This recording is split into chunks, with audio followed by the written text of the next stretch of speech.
We are here at the magnificent Taj Faluknama Palace in Hyderabad.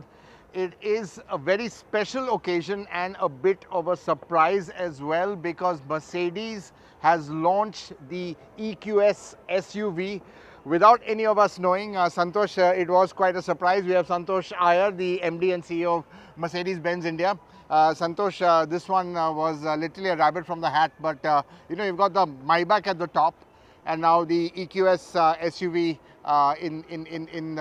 just below it.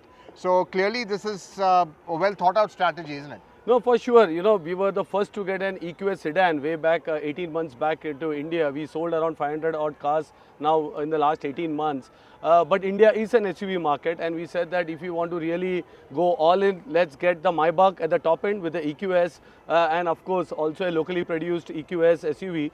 So that from a price point perspective, also a couple of months back we launched the EQA. So we start from 66 lakhs, end up at 2.25 crores, and the best, the EQG, which is on its way, will be 3 crore plus. So we will have the full portfolio starting from the EQA, and of course the EQS will play its role of really taking the customers from the 1.4 to the 2.25 crore segment. And the other surprise, other than the fact that we really didn't expect this, is the price. 1.41 crores, Santosh, a pretty good price, much cheaper than the EQS sedan, but just a few lakhs more than the EQE. One gets the sense that in a way the EQE has been sacrificed because that was a CBU.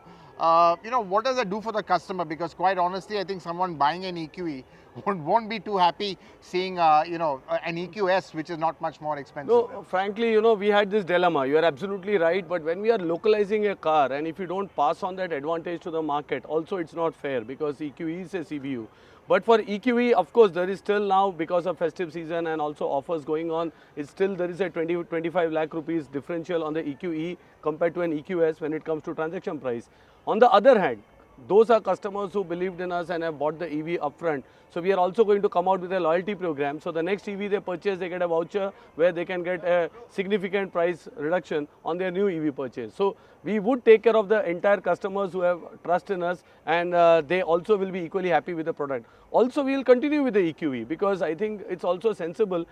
It's a bit smaller than the EQS, and a lot of customers, it meets their requirement with a 20-25 lakh rupees price difference between the EQS and the EQE. I think it makes sense to have a car also at that segment. So what you're saying is there will be a price correction, because then if you're going to continue manufacturing it, you'll obviously have to correct the price going forward. Yeah, and also this is an introductory price. The 1.41, we really wanted to be there on the sweet spot.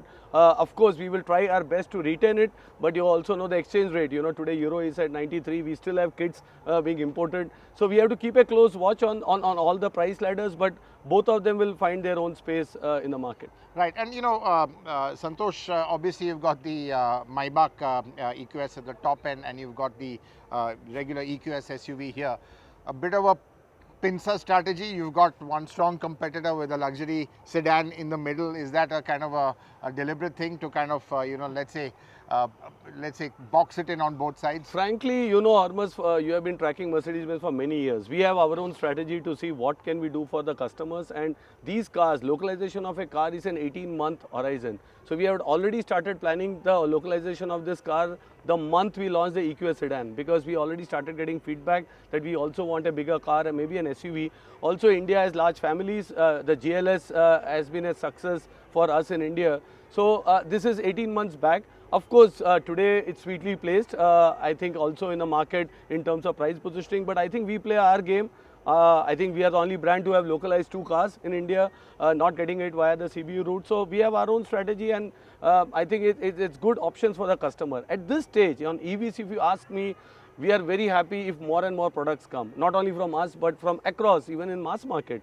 Because when I look at EV today, hardly 10% of the retail network sells an EV in India. So 90% of retail network, they still sell combustion engines. So the word is still not out. There are still a lot of questions. So for a faster transformation, I would only wish even my competitors and all start localizing, get more cars, get more products, and that gets the narrative out in a much better way. But honestly, Santosh, Mercedes-Benz globally has put a big bet on EVs. Clearly, the transition is much slower.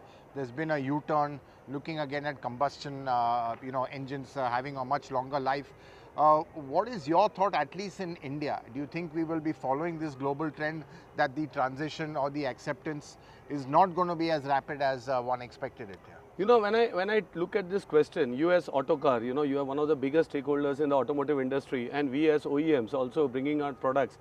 India's car penetration is 24 cars per thousand. Now, if you have the aspiration of Viksit Bharat, developed countries, because they are at 550 to 1000 cars per thousand people. Now, imagine India going from a 4.2 million car market to 10 million cars without decarbonizing. That's not sustainable for a country like us. And I think therefore the electrification is not an option. There is no other technology for zero emission, viable technology, I would say, which can give zero emission mobility. I think that's also the reason the government is absolutely clear on electrification, because they want to support it. We want from a net energy importer to be a net energy exporter with green energy. So we are just participating in that story in India as well, globally as well. As a corporate citizen, you know, we have combustion engines, profitable combustion engine business, and to get cars which are expensive, really expensive, and depend a bit on government support to get it to the customer, it's a painful journey. But there is no option, and that's why I keep saying, as key stakeholders in the industry, we need to drive the agenda for decarbonizing the automotive industry, and I think EV is the only option. But you know, honestly, Santosh, you may say that, but for the customer, there are other options, and clearly it's the customer who is finally deciding the pace of electrification. So just your thoughts on the customer. You know, while you're right, to go to net zero, we have to be finally fully electric. But you know, there is resistance from the customer. The demand is not as strong as it. So how do you manage that, where the natural demand sometimes isn't as strong as what the OEMs would like to push into the market? It's absolutely right, Hormazd, because customers today, they want the convenience, and EV, let me accept, there is a bit of planning required when you do journeys for charging. And so the trendsetters, the pioneers, they will definitely are getting into EVs. But others say, okay, let my next car be an EV. And we have clearly said, let the customer decide the pace of transformation. We therefore have said that we will continue making combustion engines and electrified combustion engines as well till the time the customer needs. But if we now step back on our responsibility and only wait for the market to come back and the demand to generate, I don't think we are doing a job as a responsible OEM. Also from the guy, we invented the car, right? So we have a responsibility to reinvent it again, and we will continue on this journey. It's painful, but there is a set, you know, our penetration on EV last year was 2.5% of sales. Right. This year it's 5%. So Right. that clearly shows more and more consumers are coming, more product line now. We have 6 Right. cars in the portfolio. So this should change. It's a matter of time, and we are not having a target based approach. We want to be number one. We want to now sell more EVs. It's about offering options, localized options, right price points, and let the customer decide.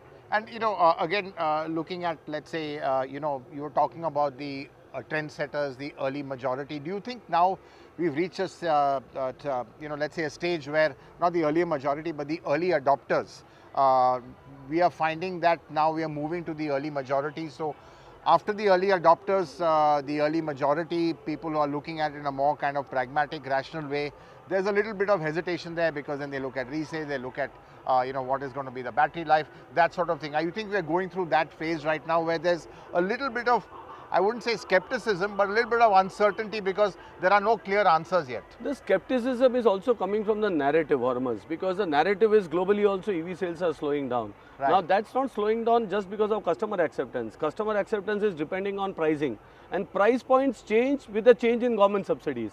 Fortunately, unfortunately, governments world over cannot continue in many areas for fiscal reasons.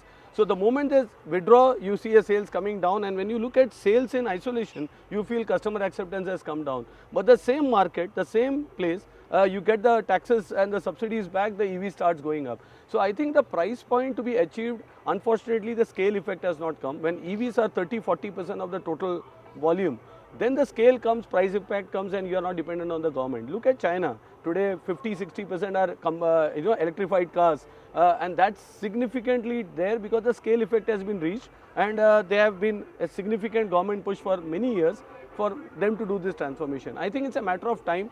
I am more keenly looking for the full auto industry to come with multiple product options. I think then the choice is there. Today, let's be honest, even the earlier generation cars, the technology is different. You know, the range, for example, Autocar did this real world, Bangalore to New Bombay, Guinness World Record. And it is in practical condition. Actually, my colleagues in Stuttgart also stood up and took notice, wow, this is in the real world conditions here. this range barrier, you know, with this car again, we are the ARA range is 809, we are claiming 650, 700 should be possible. Battery size is 122 kilowatt hour, much bigger battery than the EQS sedan as well. So all of this will definitely drive adoption. It's a matter of time. We need to be patient, but we cannot shun away from the responsibility and put the thing on the customer saying, let them decide and I will get the car when they are ready. That won't happen. I think we have to, if that was the case, we would still be on horse carriages, Hormazd. Right, we invented the car, and that's why people drive cars today. Yeah. I just want to pick up, you know, on range. I mean, obviously we chose the EQS because it had the maximum range in the country.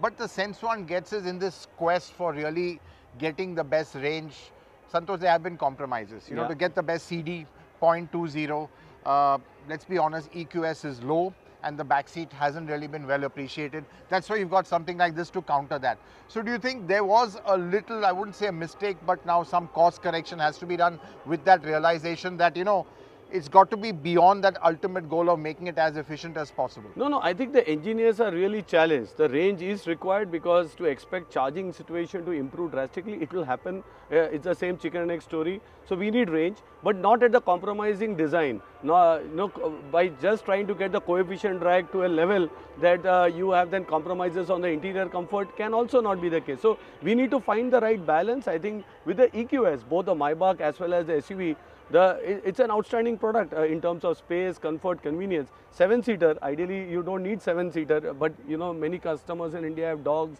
families, pets. So that's a backup option, I would say, but it's still a comfortable car now and we have overcome those topics. Right, and last question, Santosh, still elusive is an electric S-Class. The EQS wasn't the electric S-Class. This is not quite an electric S-Class. Is that something we can expect in the future? Not in the, I don't rule out anything, but nothing in the near future, Hormazd, because you know, right now, and we all know the electrification journey has just started and we will continue to introduce products, but we have also said combustion engines will continue. So we will continue with more facelifts, more cars on the combustion engine side. At some point of time, we have to change our entire portfolio to electric. There'll be a convergence. There is no option. Point. Yeah, at that some point of time it should happen. So you think there might be just yet another life cycle before that happens? Yeah, the question is whether one or many, that the customers will decide again. As we said, we have to continue giving options, but if the rate of transformation is faster, then of course we may come earlier or it may get further delayed. Right, and absolutely last question, Santosh, I can't leave you without asking you about the big one that's coming, which is the V21 for E-Class. Really, this has been the gold standard for sedans in India in that way. So when can we expect that? You know, like the EQS SUV that you started, I had tasked and requested our production colleagues to get this car somehow for the festive season, and that's why the secrecy, and somehow they pulled it off. I'm happy to share today that even the E-Class, we will be able to give deliveries before Diwali, at least to a couple of customers or a couple of hundred customers odd, and we should be able to launch the car in first week of October. So it's coming right there, and our kitchen back in Chakan is cooking. As I said, the entire colleagues are working day in, day out to get this car for the festive season. And with the strong product portfolio, Santosh, this year on track to be another record year. What is your sense? Yeah, for sure. This should be a record year. We are still giving a projection of a double-digit growth as well, because I think we have a good order bank. Some of these cars have very good offtake. You know, at the top end, the EQS Maybach SUV, already we have more than 50 customers, and I think we will have reached 100 mark very soon. So I think there is a good amount of positive traction, and we should do the double-digit mark also, hopefully by end of this year. On that positive note, thanks for joining us in this lovely venue. Thank you.